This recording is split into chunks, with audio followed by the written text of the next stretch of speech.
Olá, todos trazemos dúvidas sobre a nossa existência espiritual, sobre nossas questões pessoais, nossos problemas. Nem sempre as pessoas encontram as respostas às suas perguntas.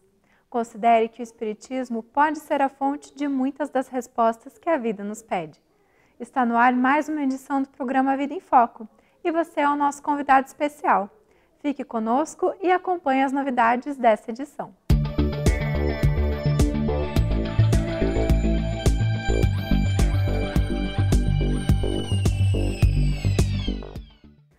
A matéria que reveste o corpo físico possui necessidades próprias, que passam pelo asseio, exercício físico, alimentação, repouso, vestimenta, hidratação, entre outras. Mas não é só isso. Enquanto seres espirituais que somos, temos necessidade de alimento espiritual. Afinal, o que é alimento espiritual? Como ingerir este alimento? Qual o efeito desta alimentação em nós? Confira na entrevista de hoje algumas reflexões sobre o assunto. A Vida em Foco traz também curiosidades, crônica, o Espiritismo esclarece e fechando o nosso encontro de hoje, mais reflexões sobre a doutrina espírita e os ensinamentos de Jesus. Você é o nosso convidado. Fique conosco. Confira agora a crônica da semana. Parece que não há como negar que o nosso mundo está mais acelerado do que nunca. É correria para todos os lados. Há quem afirme que a ansiedade é o mal deste século. Acordamos cansados, sofremos antes do tempo, esquecemos-nos das coisas com facilidade. Não toleramos trabalhar com pessoas lentas, não temos tempo para a leitura de uma página por dia. Deixamos escapar o prazer em dialogar com os outros demoradamente, porque fica sempre aquela sensação de que estamos perdendo tempo.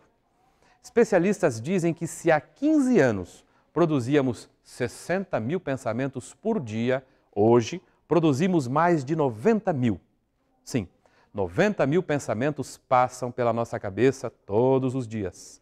Só para termos um retrato do que anda acontecendo, entre os anos 2009 e 2011, o consumo de medicamentos para hiperatividade aumentou, pasmem, 75%, segundo a Agência Nacional de Vigilância Sanitária, a Anvisa. Isso para atender a faixa de 6 a 16 anos de idade. Trata-se da popular Ritalina. Antigamente acreditava-se que o problema desaparecia na adolescência, mas não é bem assim. O que muda são as manifestações. Isso porque crianças agitadas correm, pulam. Já os adultos ficamos inquietos, mudamos de alvo, abrimos várias telas no computador ao mesmo tempo. Não conseguimos terminar o que começamos. Temos dificuldade para dormir, procuramos constantemente novas atividades ou aventuras para passar o tempo mais rapidamente. Além disso, estudos têm apontado que há entre 4 e 9 meninos com transtorno do déficit de atenção e hiperatividade para cada menina. Mas, de acordo com alguns psiquiatras, o fato é que eles, os meninos, incomodam mais os pais do que elas. Por isso, vão mais ao médico e são tratados com maior frequência. O que fazer? De quem é a responsabilidade? Recorramos ao espírito André Luiz, que na sua última encarnação, segundo se sabe, foi médico neurologista no Rio de Janeiro e depois da sua morte, por volta de 1930, prosseguiu os seus estudos no mundo espiritual. Ele produziu um livro chamado Mecanismos da Mediunidade através da psicografia de Chico Xavier. Ele diz o seguinte: o lar é o mais vigoroso centro de indução que conhecemos na Terra. Ou seja, nada há que supere o lar na formação da personalidade da criança. No período infantil, o espírito ainda está num estado de sonolência, por assim dizer, absorvendo aquilo que nós, pais, lhes oferecemos. Eles fazem o download sem filtro do que lhes transmitimos. A maioria esmagadora de inteligências encarnadas retrata psicologicamente os seus pais, principalmente como se fossem nossos médiuns, em função do ajustamento das ondas mentais que lhes são próprias, nutrindo-se dos nossos agentes mentais. Veja que coisa interessante. Para onde esse comportamento acelerado, essa hiperatividade vai nos levar? Então, mães e pais preocupados, de quem é a responsabilidade afinal? Os filhos, salvo raríssimas exceções, consomem, inclusive mentalmente, o que lhes oferecemos. Pais ansiosos, filhos hiperativos. O que você tem oferecido ao seu filho todos os dias? Tenha uma ótima semana. Você sabe a diferença entre alimento espiritual e alimento material? Pois este é o tema da entrevista de hoje. Vamos assistir.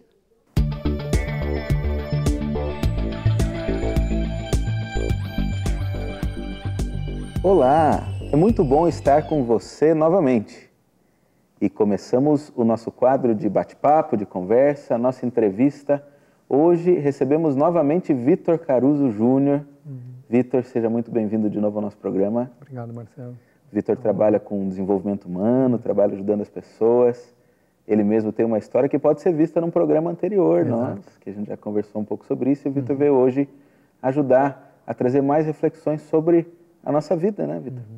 Bom, Vitor, você colocou para nós um desafio, trabalhar essa história de alimentação do corpo e alimentação espiritual. Tem um ditado popular que diz que a gente é aquilo que come. Como é que a gente pode entender essas palavras, Vitor? A gente pode aprofundar essa noção popular, né, somos o que comemos, de maneira bastante intensa. Uma maneira mais simples, mais direta, é entender que todas as células do nosso corpo, né, usam como combustível, né, e até para sua própria constituição e formação e renovação, elas usam o próprio alimento que nós ingerimos, né, como estrutura, né, como tijolinhos para a sua construção, ou mesmo como combustível para as suas trocas energéticas e os trabalhos que têm que ser feitos. Então esse já é uma primeira ideia de que a gente pode imaginar que somos o que comemos.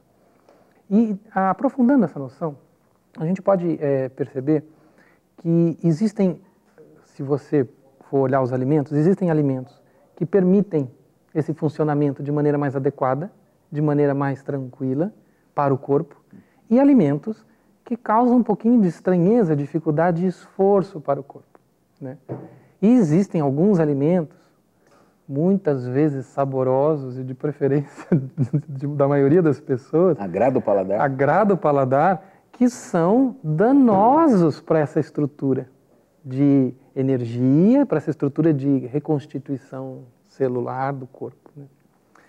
Então, quando nós olhamos para isso, nós podemos pensar um pouquinho, e é isso que eu queria trazer, essa reflexão um pouquinho mais profunda sobre a alimentação, de que quando eu ingiro um alimento que eu sei que vai causar mais probleminhas para esse funcionamento, para essa troca energética, para essa reconstituição do corpo, eu tenho uma responsabilidade sobre isso.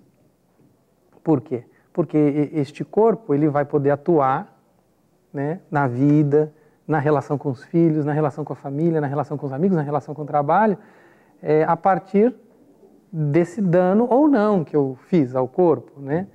E aí as pessoas mesmo falam, mas só um pouquinho disso, só um pouquinho daquilo, será que isso vai de acordo, esse pouquinho vai de acordo com o nível de comprometimento da pessoa, né?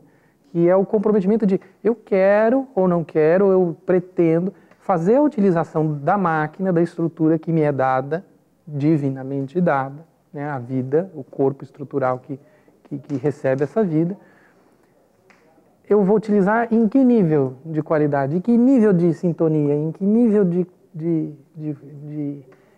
potencial, né? Eu vou me concordar. Tem pessoas que com 70%, tá bem, eu estou conduzindo minha vida a 70%, tá bom, né? É mais que 50%. Outras, mas nossa, eu poderia exercer neste corpo um potencial de 90%, né? Então eu quero assumir um compromisso de 90% no potencial desse corpo.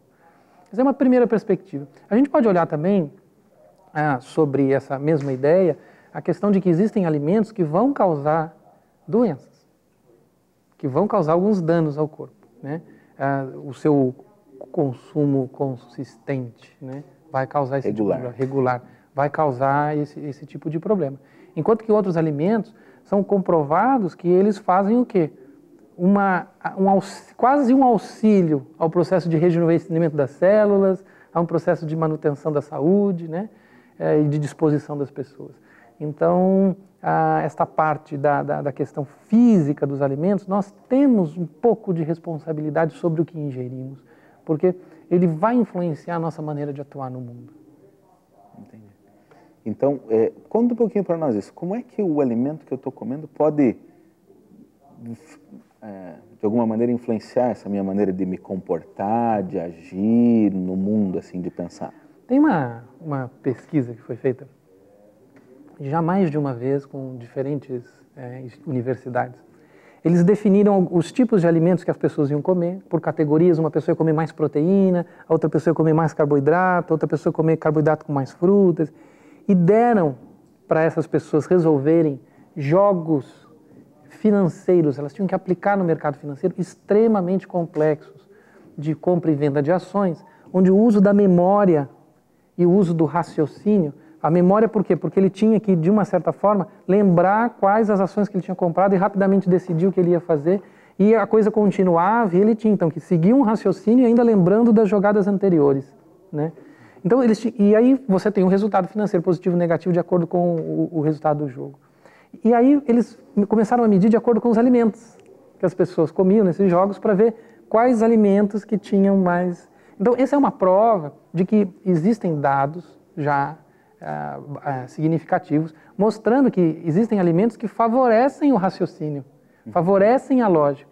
E o curioso, tinha um dos casos de uma pessoa que estava com uma alimentação muito ruim, propositalmente para os testes, ela narrava o quanto que o pensamento dela no jogo financeiro estava travado, ela não conseguia fazer os cálculos.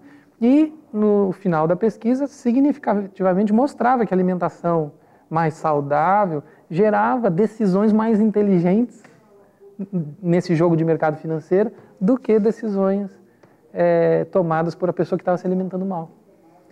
Então, acho que assim fica mais ou menos claro que aquilo que a gente come vai influenciar o que a gente está pensando, a maneira que a gente toma decisões. E a nossa vida é uma tomada de decisão em cima da outra. Sim. Mas, como você propôs para nós da alimentação física e espiritual, não é só o que a gente come fisicamente que influencia nossos pensamentos e nossas decisões. Tem outras coisas.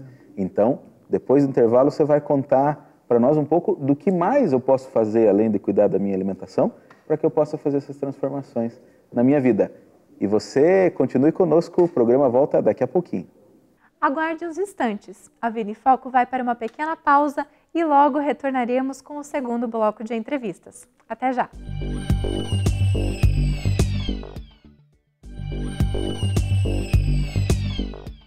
Retornamos com o segundo bloco da entrevista de hoje com o tema Alimento Espiritual e Alimento Material. Confira! Que bom que estamos aqui de volta. Vitor, antes da gente ir para o intervalo, a gente conversou bastante no primeiro bloco a respeito da alimentação física, as comidas mesmo, e a influência no nosso pensamento e nas nossas ações. Mas parece que não é só isso que influencia. Conta para nós o que mais influencia os nossos pensamentos e as nossas ações. Eu vou trazer uma noção que é muito comum na filosofia oriental, muito comum, mas também na doutrina espírita também é utilizada a noção de causa e efeito, né? E, por exemplo, nas filosofias budistas, hinduístas, eles falam dessa noção de causa e efeito relacionadas ao próprio pensamento. Ou seja, o pensamento que nós temos, ele é gerado por causas anteriores, né? E o pensamento causas anteriores é gerado por causas anteriores. Então existe uma lógica do pensamento que ocorre. Quando interferimos nessa lógica, nós podemos interferir de uma maneira positiva, no sentido de criar um clima, ambiente, influências, hábitos que sejam elevadores, vamos chamar assim, não sei se essa é a melhor palavra. Um contexto que promova. Que promova o pensamento, né? Que possa trazer o pensamento para um raciocínio mais elevado, para uma lógica do bem, para uma lógica de amor, né? Para uma condição mais positiva. Então, você tem também aí isso fica um pouco teórico quando eu falo assim, mas eu quero ser mais prático na minha fala. Então, na prática, como que isso funciona? A forma como você decide o seu lazer. Um exemplo bom. Tem pessoas que preferem, por exemplo, como lazer, alguns tipos ligados a muita agitação, né? Vamos chamar música muito alta, bares, muita bebida, né? Eu vejo churrascos muito regados, muito cerveja, né? Muito álcool, né? Mesmo em reuniões familiares, né? Porque eu falo aqui, mas eu não vou muito para a festa. Não, mas existe o álcool regendo muita reunião familiar, né? Então, existe um certo ambiente que não favorece esse trabalho de alimentar a emoção de uma maneira... Não estimula os melhores sentimentos. Não estimula os melhores sentimentos e emoções. Aquela coisa de olhar os defeitos do outro. As pessoas entram, né, de bobo nessa história. Trocar impressões, falar e não percebe que aquilo estão criando um contexto nelas mesmas que depois vai influenciar como ela vai se comportar ali na frente. Em contrapartida, tem as outras escolhas. As pessoas que falam, peraí, eu vou procurar no meu lazer, frequentar um local onde eu vou fazer autorreflexão. Vou frequentar um parque com a minha família, onde eu vou ter um local de relaxamento. Eu vou reunir amigos para discutirmos como foi a semana. Fazer um evangelho no lar. Então, você tem uma promoção de hábitos, né, que favorecem emoções, né, e que vão gerar emoções, né, num sentido mais positivo. Então, vamos lá, Vitor. Consultoria grátis, consultoria grátis para nós aí. Na tua experiência de falar com as pessoas, onde a gente mais erra dessas coisas aí? O que eu vejo é que as pessoas, elas acabam, quando estão numa condição mais tranquila, elas acabam confundindo a felicidade com a agitação. Então essa agitação vai para as festas ou vai muitas vezes para o sexo, né? E canaliza para esse tipo de manifestação como se isso fosse felicidade. Então aí você vê uma certa perturbação da emoção. Não quer dizer que assim, uma pessoa que faça uma escolha de ambiente tranquilo, que faça uma escolha onde ela consiga olhar suas emoções e trabalhar suas emoções, não é que não tenha sexo ali, né? Mas a escolha não é pelo sexo. O sexo é mais um fator dentro, ele é mais uma consequência dentro daquela estrutura, né? Mas existem outros fatores que favorecem esse tranquilizar emocional. O que eu quero dizer fundamentalmente é que essas emoções, elas também são alimentadas por hábitos. Então, o alimento das nossas emoções são os nossos hábitos. Então, o trabalho, se você quer ter melhores emoções, comece a trabalhar hábitos que promovam o seu olhar tranquilo para as suas emoções. Esses hábitos vão poder gerar essas emoções numa situação difícil, porque a vida nos traz situações difíceis, né, nos traz desafios. Nessas situações, você vai ter um pouco mais de lucidez nas suas decisões, suas emoções vão estar um pouco mais equilibradas. Porque quando a gente está ali no extremo contra a parede, que a gente mais precisa pensar, não era da gente criar o hábito de pensar. Exatamente. Se você já não tinha esse hábito, você não consegue desenvolver justo no calor da emoção do momento. Então, todo mundo pensa que o grande jogador de basquete é aquele que faz a cesta no último segundo. Aquela última cesta do último segundo é resultado de horas e horas e horas de treinamento. Ou seja, o ambiente emocional foi trabalhado para que ele tivesse aquela tranquilidade de fazer aquele arremesso no último momento. Né?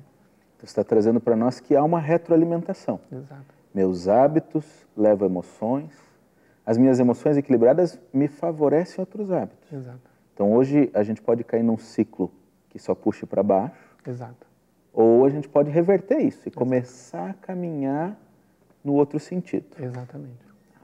Então, traz para nós um pouquinho essa coisa da disciplina, que é tão importante, né? Pensar, buscar, estar refletindo mais nas coisas que a gente faz. Como é que a gente pode ir encarando isso não como uma coisa enfadonha, chata na nossa vida, mas como um desafio um pouco mais atrativo, divertido? Como é que a gente pode entrar nessa caminhada sem dizer, não acredito que eu vou ter que agora deixar de fazer tudo que eu gosto para começar a fazer coisas que, no fundo, eu não quero fazer nesse momento? Como é que eu posso sair dessa lógica? Existe uma maneira de a gente buscar brincar, né, em apreciar o cultivar disso. Então, é como produzir uma horta. Eu começo a brincar de cuidar da horta. Então eu coloco um adorno na horta, eu deixo a horta bonita, né? Porque daí aquilo tem uma certa beleza e me agrada ir até a horta porque ela tem uma certa beleza, e aí eu cuido. E aí ao cultivar essa horta começa a me dar os frutos. Agora, se eu tenho uma certa aversão à horta, isso aqui não é necessário, para que eu vou colocar um amarelinho aqui ou pintar a grade da horta, né? Porque não vai mudar nada o sabor da fruta. Não vai mudar nada o sabor da folha se eu pintar a grade da horta. Não, mas você pintou a grade, ela ficou bonita de ver. Então, te agrada chegar. Né? Então, isso foi em relação à horta. Né? Se você vai praticar um esporte, você tem que trabalhar para que aquilo seja agradável, né? Não vai querer ser campeão daquele esporte depois da primeira semana de prática, né? Então você torna agradável a prática, arranja amigos para praticar junto e coisas dessa forma, né? Se você quer, por exemplo, uma prática positiva de evangelho no lar. Sim. Então, vai fazer o evangelho no lar, amigos que você gosta de conversar, né? E não precisa ser necessariamente um amigo do centro espírita ou da igreja, mas é um amigo que, eu gosto de conversar.